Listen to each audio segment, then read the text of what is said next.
Good morning, everybody, and welcome to Forex Expo Dubai. My name is Damian Hitchen. I'm the regional head of MENA and APAC for Saxo Bank.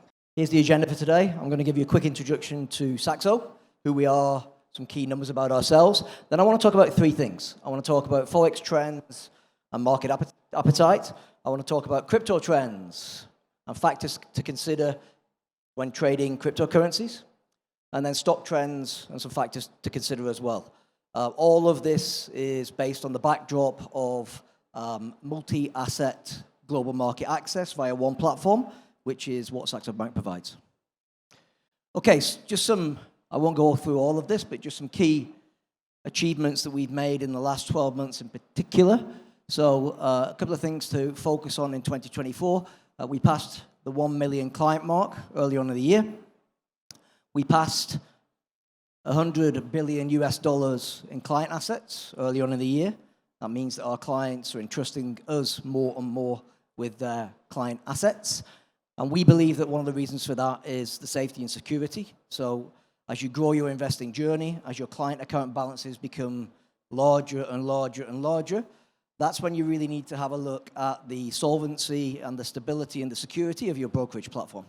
So again, when you're starting off maybe as a new retail trader, that consideration isn't as strong, but as you grow and hopefully trade positively, it's really important that you look at the stability and solvency of your brokerage platform provider.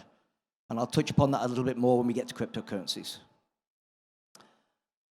We were also named as a systemically important financial institution, or a SIFI, is easier to cover that, earlier in the year, which means that from a country perspective, Saxo Bank is headquartered in Denmark and therefore subject to EU regulations, that we have to hold a higher duty of care because we are one of the systemically important banks within Denmark, which brings a higher duty of care and higher regulatory burden on us.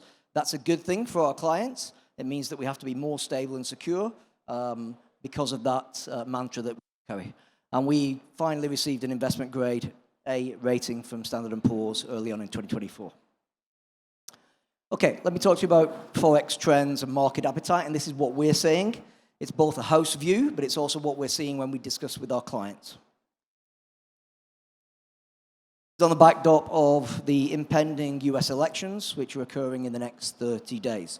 So, in terms of US elections, we basically have four house views, which are quite simple. We have a Trump clean sweep, which is a combination of winning both houses. We have a Harris clean sweep. And then we have something in the middle, which is called a Trump or a Harris gridlock, which means that they're only winning one of the houses. So there's a split within the houses, which makes, actually, historically, it makes it very difficult to get new policies and new decisions going through. We do have a probability weighting, and this weighting changes on a daily or weekly basis.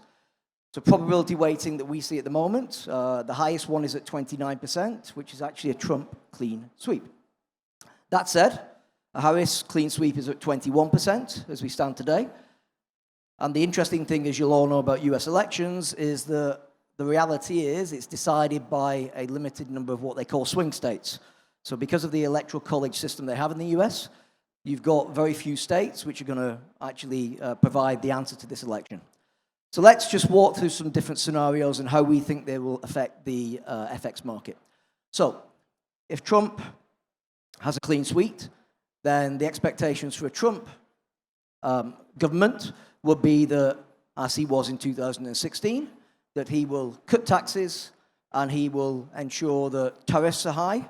And so it's really on the mantra of Make America Great Again or America First. That's what he did in 2016. We believe that he will put policies in place which will lower taxes and increase spending domestically in the US economy. From that, a number of things can happen, of course. House view is that it's likely that the additional protectionism will increase the US dollar short term against particularly some of the other emerging market currencies. And that may be the Chinese renminbi, other EM currencies. So that's a little bit about what we see on the Trump side. On the converse, if we look at Kamala Harris and what we see from a Harris presidency, In our view, our host view is that's likely to be more of the status quo, more of what we've seen already, which means that it could be more monetary policy from the Fed, which could mean likelihood of deeper interest rate cuts. However, this slide was written last Thursday, and then as you probably know if you follow FX markets, we had a surprise on the upside on Friday with very, very strong new jobs number. And historically, in July and August, a reduction in unemployment. So whilst we did see a 50 basis points cut earlier this month, and the expectations were to see more towards the end of 2024, what happened last week actually has changed that a little bit, and therefore over the weekend and today, you've seen US dollar strength because the likelihood now is not that we'll see another 50 basis cut in November. It's likely to be a little bit more softer going into the future. So these things are changing day by day. And also that underlines the importance of why your platform should provide you with constant information. So in Saxo, we like to call it Treya. So our content that we like to give to our clients has to be timely, because if it's not timely, markets move really quickly and you can miss. It has to be relevant, so it has to be relevant to the individual. It has to be engaging, because we're all inundated with information on our mobile phones on a daily basis. So you have to engage the clients. And then the last point is it has to be actionable. So there's little point pushing out market updates and information into a client's platform with trade ideas or inspirations if you then can't easily action that inspiration that's come across to you. So from a Saxo perspective, a key point of our development ongoing is to make our client content and our client updates timely, relevant, engaging, and actionable. Let me move on to crypto. And crypto, as you probably know, if you live in the UAE, is very popular in the UAE. We have a very accommodating UAE regulatory system, both in the ADGM in Abu Dhabi, in VARA, the Virtual Assets Regulatory Agency in Dubai, and crypto as an industry continues to pick up momentum in the UAE. And we believe that will continue to be the pace. So we have a lot of global brokerages. Some of the largest exchanges in the world have come to the UAE in the last 2 or 3 years, and we only see that continuing going forward. So clearly there's a lot of excitement, there's opportunities within crypto, but crypto's still a very nascent industry. And I'm going to touch upon a couple of things here in regards to crypto trading and what to consider. So as you will see, and you probably know this in the graph in the top right, crypto's very volatile. So as you've seen this year, we've gone from a low of $39,000 for a Bitcoin up to $73,000. When I last looked this morning, it was hovering around $63,500. But there's a lot of volatility within crypto markets. We have seen some regulatory approvals this year, mainly from the SEC in the US, and that's brought in a significant amount of what we would say institutional money. So crypto traditionally, for the last 5 or 10 years, has been very much about the crypto enthusiasts, the technorati. I think what we've seen with the advent of some SEC approvals and listings of multiple Bitcoin and Ethereum ETFs is that asset class is now available to the mainstream. So on our platform, we have crypto FX pairs in multiple currencies. We have many ETPs, so exchange-traded products, ETNs, ETOs, etc., related to crypto. So I think the access now into the crypto asset class has widened significantly over the last 18 months. And that's why, if you're having a look at the last bullet point there, that's why you're seeing significant inflows coming into the crypto asset class. And again, that's not only now from traditional crypto technocrats, it's also from retail investors, because the more brokerage platforms that have crypto as an asset available, the more flows that can come in. And interestingly, it's also from institutional investors as well. So whether that's funds or hedge funds or pension schemes, there's more money coming into the crypto asset class as a small percentage of their asset allocation. And that can only be healthy for this asset class. One other thing on crypto that I think is really interesting, and it's not a widely known fact, but if you have a look at MasterCard and Visa. So MasterCard and Visa in particular, are connected to over 70 crypto exchanges.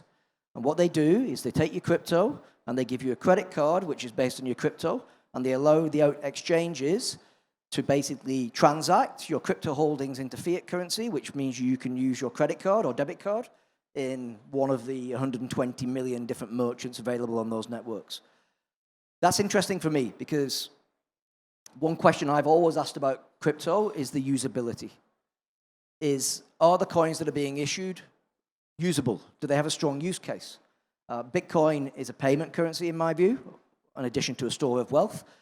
But that becomes more and more mainstream and more important when you can use it to do day-to-day transactions. And with the advent of the likes of MasterCard and Visa now supporting that across multiple crypto exchanges, I think that's a really, really good fundamental for cryptos going forward. However, as I mentioned earlier, crypto is very, very nascent. It's very early stage. It's early stage in its acceptance. It's certainly early stage in its regulation. So you need to be careful about how you conduct your crypto business. Again, as I mentioned earlier, we've now got some of the largest crypto exchanges in the world that are set up in the UAE, some in Abu Dhabi, some in Dubai, the likes of Coinbase and Kraken and Gemini, to name a few, which is good because they now have local presence. But please be careful when you're trading your crypto. It was not so long ago, and in the last 4 or 5 years, we've had a number of crypto platforms fall over and go bankrupt. FTX is probably the most well-known of that, but there's been 5 or 6 significant exchanges, and that's an issue when it comes to the safety of your assets, as we talked about earlier. So the more that you build your investment portfolio, the more important it is that you must be comfortable that the exchange or the broker or the bank that you're working with is solid and stable for your money. Because nobody wants to be in a position where we have with FTX, where hundreds of thousands, if not millions of clients lost their account values. Okay? So it's super, super important. The other challenge with crypto right now, and I've seen this from a personal perspective because I've been dipping my toe into cryptos probably for the last 7, 8 years, is sometimes it's quite difficult to hold all of your crypto assets in one place. So what you'll find is that when new coins are established, they're only established on 1 or 2 exchanges, which makes it really difficult. I mean, we believe at Saxo that one of our strengths is that we have a multi-asset, multi-global platform where you can hold things across 70 exchanges across the world. And sometimes with cryptos, whether you're holding them in cold storage wallets or on different exchanges, it can be quite difficult to transfer from A to B. And I think that's something that needs to be improved and will evolve going forward, but just be very careful about where you're holding your assets.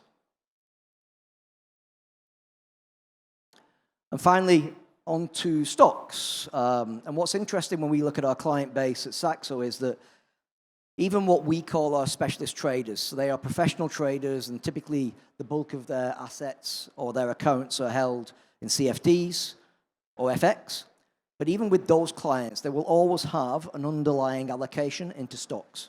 So stocks undoubtedly is the most popular asset class globally. Even if you're a specialist trader, clients will keep stocks as part of their portfolio. So what's happening at stocks at the moment? Clearly, there's many, many things happening. There's the US election that we talked about a little bit earlier, and the outcome of that, whether it's a Trump or a Harris, that will move markets in a certain way.